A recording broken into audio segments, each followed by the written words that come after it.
Medina पाक क्यों छोड़े? सबसे पहला यजीद का काम था कि इमाम हुसैन को हर तरह जितना जो कुछ हो सकता है करके इमाम हुसैन को बैत पे दिला। इमाम हुसैन को बैत करने पर मजबूर किया जाए।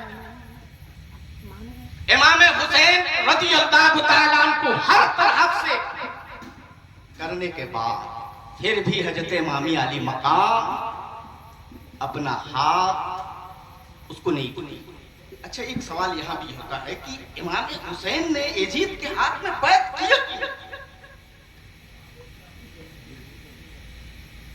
ये भी एक सवाल है। हजरत इमामी अली मकाम ने यजीद के हाथ पर बैत किए क्यों नहीं? इमाम हुसैन ने अपना सर दे दिया, हाथ क्यों नहीं?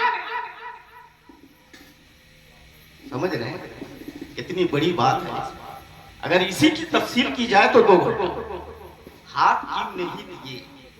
बस मुख्तसर में यजीद वो था जो शराबी था, तो जो जुआरी था, जो गंदी जगहों पे जाया करता था। यहां तक के तारीख में आता है कि यजीद वो पलीद है। मदीने पाक पर अभी मैंने बताया ना कि हर आशिक चाहता है मदीना जाए, मदीने पाक पर भी घोड़ा दौड़ाए और भी बहुत सारी चीजें।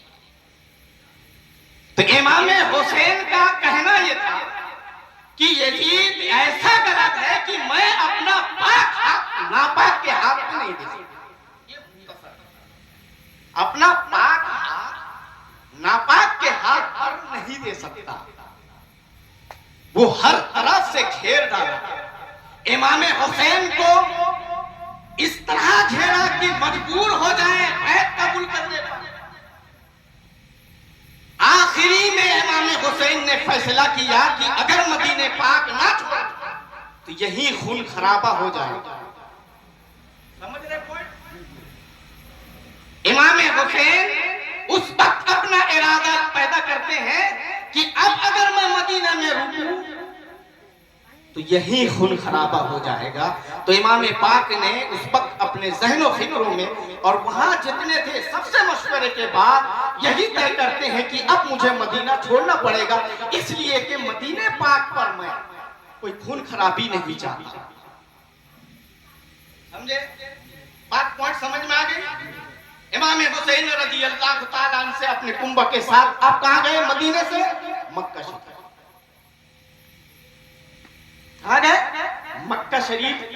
हजरत इमामी अली मकाम रज़ियल्लाहु ताला अन्हु मक्का शरीफ पहुंचे। मक्का शरीफ पहुंचने के बाद वहां भी जलीलुल कद्र सहाबी रसूल थे।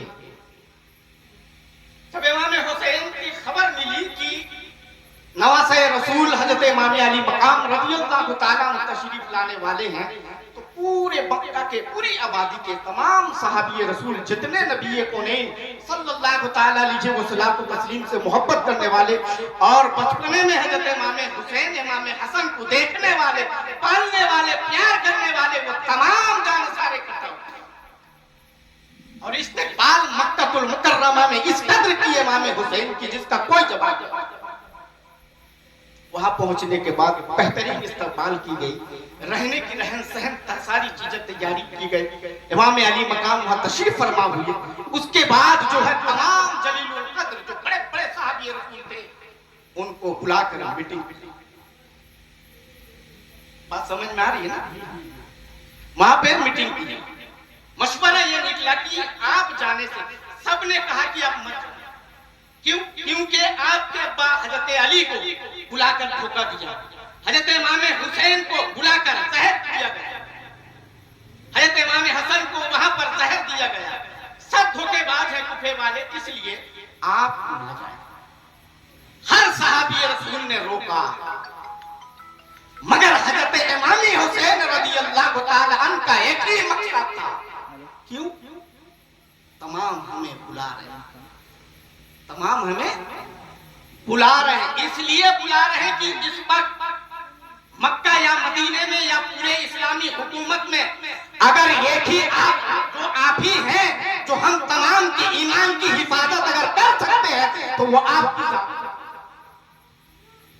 मुख्तसर में सिर्फ मैं सुनाते समझाते जा रहा हूं। वो आपकी जात है कि आप आएंगे तो ही आप हमारी ईमान की हिफाजत हो सकती है। ये खुतूत पे खत पे लिख करके 300 350 से जायद खुतूत भेजे थे इमाम अली मकाम के पास। तमाम साहबी रसूल के मीटिंग पर वो सारे खुतूत को इमाम हुसैन ने रखे। ये देखिए कैसे आप हमें रोक सकते हैं, कैसे मैं रोक सकता हूँ? मैं इनका मुहाफिज हूँ, मैं इनके ईमान की हिफाजत करने वाला हूँ। अगर हम नहीं जाएंगे यजीद पलीद के हाथ पर अपना हाथ देकर क़यामत के मैदान में इमाम हुसैन को जब नाना जान के सामने पेश किया जाए और नाना जान के सामने ये तमाम आशिकाने कूफा अगर पेश कर दिया जाए, आपके नमाज़ों को मैंने बुलाया था मगर आपका नवासा ईमान की हिफाजत के लिए हमारे पास रहबर नहीं। सुभान अल्लाह।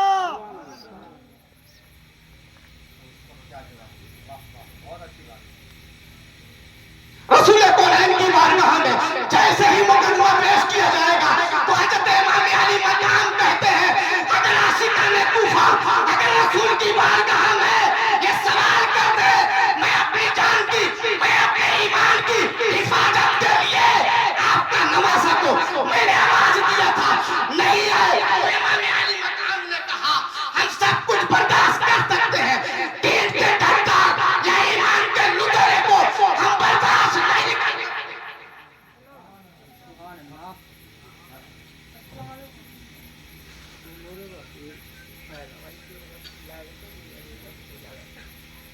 हजरत इमाम हुसैन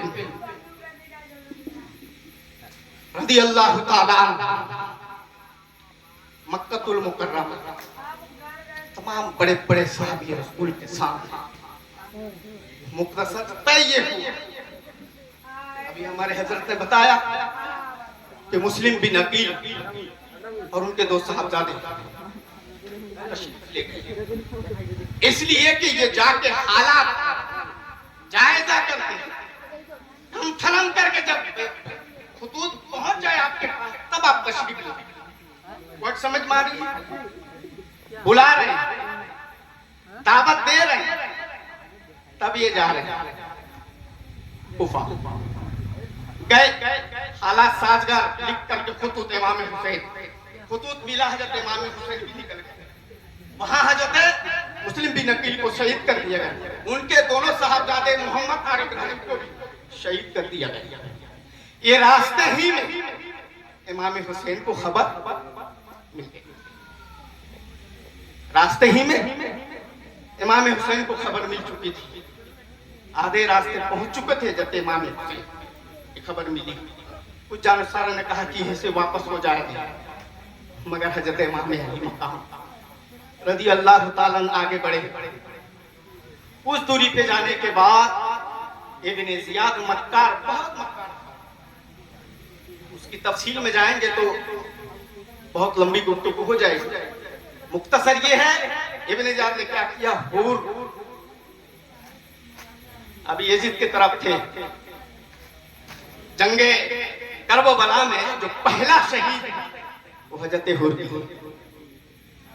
समझ रहे हैं? इनको कुछ सिपाही देकर के भेजे, इमाम हुसैन जब भी वापस मदीना या मक्का नहीं जाने देंगे। देखिए आज कहते हैं कि इमाम हुसैन अपने वहदा के लिए, अपनी हुकूमत के लिए, फला फला चीजों के लिए जो गए थे, ये करबला क्या है, वो तो अपनी जाती मामला। मगर कसम खुदा की कुर्बान जाओ, ये जाती मामला नहीं है।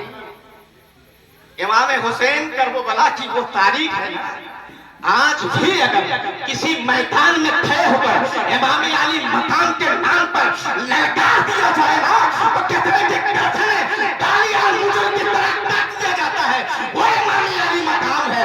इस तरह करके के जो है इब्ने ज़ियाद भेजा है किसको, जमात उस मकाम पे पहुंचे। देखिए जैसे इमाम हुसैन मिले, सलाम दुआ गला गला सब मिले जुले, इमाम हुसैन की इब्तिदा में इमाम हुसैन इमामत पे और पीछे पूरे सब नमाज पढ़ी।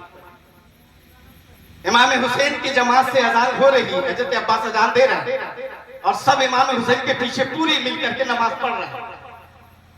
आज जैसा कहते हैं ना कि सब तो हम कलमा गो हैं, वो भी ला इलाहा इल्लल्लाह मुहम्मद रसूलुल्लाह पढ़ते हैं, हम भी ला इलाहा इल्लल्लाह मुहम्मद रसूलुल्लाह पढ़ते हैं।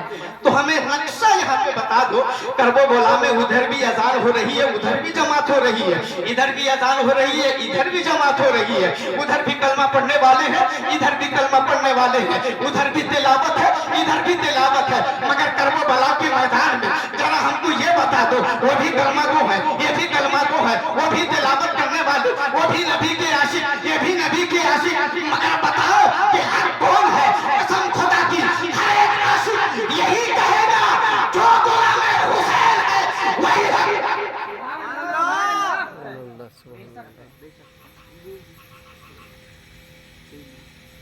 वहां इस तरह पढ़ी तो वहां से रुकते सफर फिर आगे बढ़ा, उस मकाम पे पहुंचे आप मुख्तसर, जिसे करबला कहा जाता है। हज़रत इमाम हुसैन ने पूछा कि ये कौन सा मैदान है? किसी ने कहा कि ये कर नए नवा है, किसी ने फिर पूछे हज़रत इमाम हुसैन, तो फिर नाम बताया गया, आखिर में ये बताया गया इसे करबला भी कहा जाता है।